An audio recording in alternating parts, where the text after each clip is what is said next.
Renewable energy is one of the fastest growing industries on the planet, and not just because if we don't invest in it, we'll kill every living organism on the planet, including ourselves. No, we need more of a reason to invest in it than that. Thankfully, it also offers economic prospects unrivaled by any other technology on the planet, with leading global economists agreeing that nothing comes close to the scale of opportunity represented by a rapid decarbonisation of the global energy system, with the renewable energy market alone expected to grow by $2.4 trillion in the next 7 years. No thanks, I didn't become the PM to help out the economy. I'm just here to make pensioners eat dog food.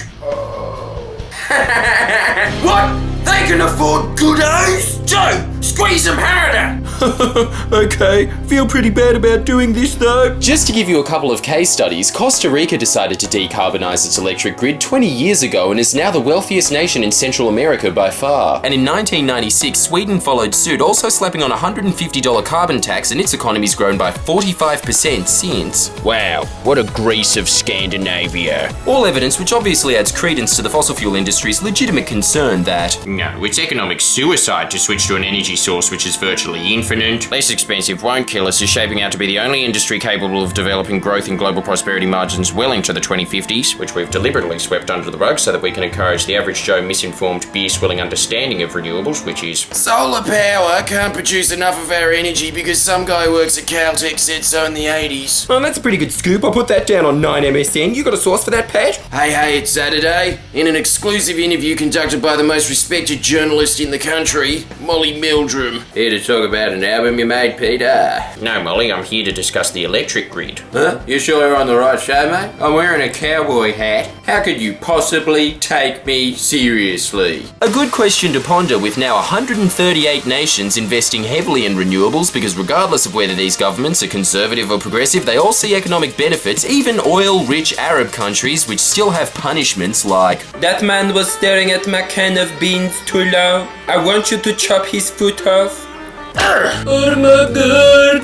And what's your opinion on renewables? Oh yeah, you gotta do that. To do anything else is just crazy. And one man is just crazy enough to do it. They don't call me the Mad Monk for nothing. Despite global finance giant Bloomberg warning that any reduction in Australia's renewable energy target could come at a cost of $20 billion in future investments, putting 10,000 jobs at risk and ultimately costing consumers 6% more because once you set up the solar panels, it's on the house. I ain't greedy. Who needs money when you've got sunshine? Well, that is a simplistic understanding of the situation. Enter fiscal mastermind Birchall Wilson, Australia's Chamber of Commerce current chief economist / man that anytime he's ever photographed looks like he just did a shit in his pants and is proud of it. Nobody knows except me. Putting his reputation on the line by stating some hard truths, which are, well, the current renewable energy target is costing $1.6 billion across the economy. Just to reiterate, if we reduce the renewable energies target at all, Australia will lose $20 billion. Yeah, I'm for the scenario where we lose $18.4 billion. Chief economist. Sir Blinks-a-Lot knows a bad investment when he sees one, and so far, for every dollar the Australian government has put into renewables, only $2.50 of private funds has been leveraged. Yes, 150% investment from the private sector isn't worth encouraging, nor is the Clean Energy Finance Corporation set to make a profit for the government, because if there's two things the Liberal Party hates, it's private investment and surpluses. Good point, Neanderthal that escaped from the museum. The hominoid that's trying to smile but is too unintelligent to simultaneously coordinate enough muscles in his body to pull it off has a point. Renewable energy is socialism masquerading as environmentalism. There, I said it. I taught him everything he knows. Besides, we don't believe in corporate welfare. Oh, don't you?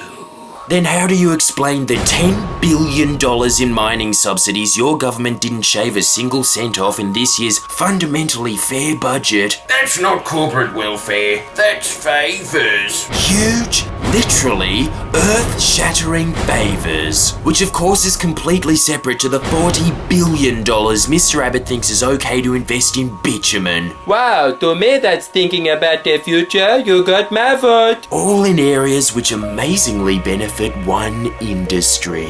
And me, when I go down on vacation to the south once a year, which I won't be doing anymore because of the fuel excise. Don't worry, mate, I'll bring the ocean to you. Wow, and I live in Burke. You know, when he was first elected, I was pretty skeptical that he had a plan for the future, but no, he knows what he's doing. Tony Abbott, the world's biggest knockout with investment decisions since Mike Tyson.